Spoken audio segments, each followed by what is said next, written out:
Fatima might not have called Aaron in the last episode, but she about to make ZAC and Aaron talk right now. Karen is ever so confused. And Andi, girl.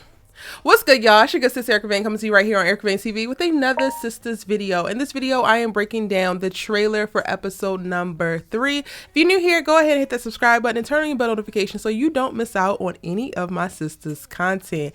And without further ado, we're just going to jump right on into this breakdown.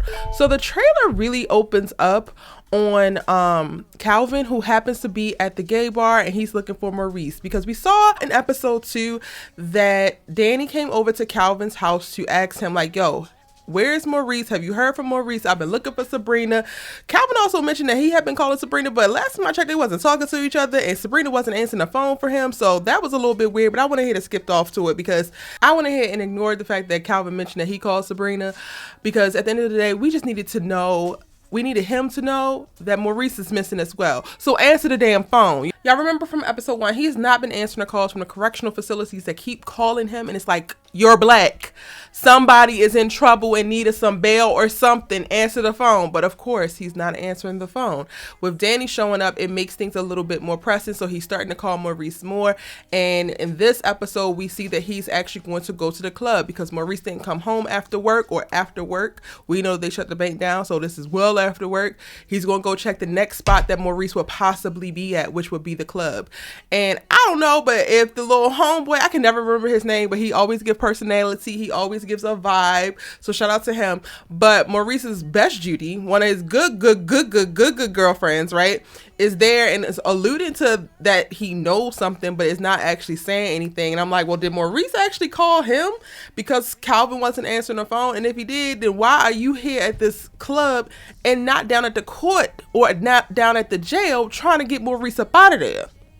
And if you do know something, why in the hell weren't you calling Calvin to tell Calvin, or going over the house to tell Calvin, hey, this is what happened, boppity boppity boop. This is giving all types of red flags, and I'm annoyed with it, but at the end of the day, we're going to have to go ahead and roll with it. Logan is still dead ass wrong. We also get to see in this trailer, I'm going to skip ahead a little bit, not go in order, but we get to see Calvin actually confronting Q in this trailer, and then Q has all this stuff all over his wife beater as if they had been fighting and it's like a bunch of dirt or whatever. I don't know if that's alluding to what he actually said, because he's like, I got a warm body up in here. I know you didn't lay out this entrapment for Maurice, and then you have the nerve to have some little floozy up in his damn house, up in his bed, while you let him sit in jail for some stuff that you know that he did not do, for a crime that you committed after out the goodness of his heart. He took your stray ass in off the streets. It's a special place in hell for Gary, Hayden, and Q. I said what I said. Now, I'm very, very excited to see Calvin boss up in this way. This is probably going to be the redemption fight that Calvin has needed this entire time, because y'all remember how Jacoby knocked him out and he hit that little twirl, he did that little spin, and everybody was like, well, goddamn, Calvin. I mean, he's about to body Q, and I cannot wait. I think that this episode is going to be fire by way of this fight, and we're going to get the build up to a fight with Aaron and ZAC, which is going to come in later episodes. They are going to fight, y'all. I'm sorry. I hate to see it. I hope I don't sound weird. Shout out to Kiki Palmer. But this is going to be a huge fight in this episode. There's going to be quite a few fights with more men, specifically ZAC and Aaron, later on in the season, but I'm gonna stick to this episode. Now, it's interesting to me, like, Calvin is going around and he's putting 2 and 2 together by way of what we see in this trailer. Cool. But also, I want you to beat his ass, but then also, while this is happening, Maurice is still down the jail. Like, can we get to the jail to figure out what Maurice needs? How much bail money we got to come up with? Ass whoopings can be handed out a little bit later once we go and see about Maurice and see about Sabrina and Calvin. I don't see nothing in this trailer of you actually going to Danni, calling Danni, texting Danni something to give the girls the heads up of like, okay, this is what happened. This is what I figured out what happened with Maurice. Sabrina might be down there too. And this is looking like it's going to be the next day because Calvin's clothes are different. So we are definitely moving along in time, right? So now it's going to be 24 hours since anybody has actually heard from her, have actually seen her and Maurice. Now, on a calmer side of things, a very maternal looking Karen is sitting at her little dining room table talking to her mama about how she confused And I am here for it, y'all. Like, y'all know I love Karen. And yes, she was set tripping. If you missed it, I did a breakdown for episode number 2. And I do hold my guts is accountable. So go ahead and listen to it. Go ahead and watch it. It's linked in the description box down below and the cards above.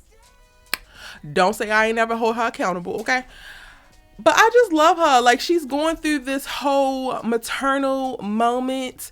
She's very emotional. She's very overwhelmed. She's still angry. She's still resentful. And I get it. And I think that that's what we're going to see her actually break down to her mom. Like, ZAC showed up at her house the night before, and then her mama turned him away.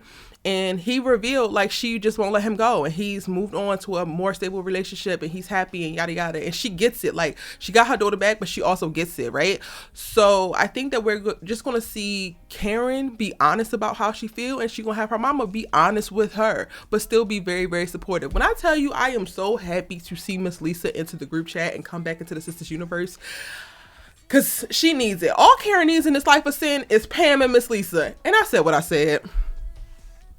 Now, in another interesting and volatile note, we get to see Aaron and ZAC run into each other at the gym. And for whatever reason, Aaron just wants to talk to ZAC. And Fatima's like, okay, it must be important. They working out together. They still giving us all type of Fatima steez. Shout out to them. The season finale and the episode before the season finale is dropping while I'm recording this episode or recording this video, and I cannot wait to go and watch it. They have made it through the first season of Fatima, which was really pretty good. Like, they did a good job of setting a tone and creating a show that's very unique to this couple but still makes sense for the Sistas universe. Brava, Mr. Perry, because the spinoff is popping. But clearly, Zach's gonna have the same energy that he has always had for Aaron. I think that in this moment, Aaron just wants to, like, kind of level with him, and like maybe he's gonna tell him, like, yo, I did the timeline and I'm the daddy, yada yada yada, but I need you to help me out because she wants you to be the daddy, and we gotta all come to some kind of agreement. I have done a few synopsis breakdowns, so episodes 3, 4, 5 synopsis breakdowns are on my channel right now, and it alludes to Karen actually having a conversation with both Zach and Aaron coming up in future episodes. So be sure to check out those breakdowns so that you can get to see on what's coming in the future with our favorite love triangle. And aside from that, Danni goes over to Andi's house the next morning after she had just walked in on her in raggedy ass that she was supposed to have dumped. But we're not going to talk about that. I'm going to leave Andi to all her stupidity. We're going to focus on Sabrina. Danni is back because she needs to figure out where Sabrina is. She's going to need Andi's help. And then this is going to be the setup for what's going to usher in the crossover between all the Queen's Men and Sistas, because Fatima is going to hook up Andi with Madam, her cousin, and she's going to hopefully be able to help them get Sabrina out of this mess that she's into. So yeah, y'all, that is my breakdown for the trailer for episode 3 from season 5. Let me know what your predictions, thoughts, and theories are in the comment section down below. I would love to hear them. I will reply to your comments once you post them. If you're new here, hit that subscribe button, turn on your bell notifications, and give me a like. Because you like this video, you made it all the way to the end. It's your good sis you love to talk TV with, and I'm going to see you in the next one. Bye. Y'all ain't see that.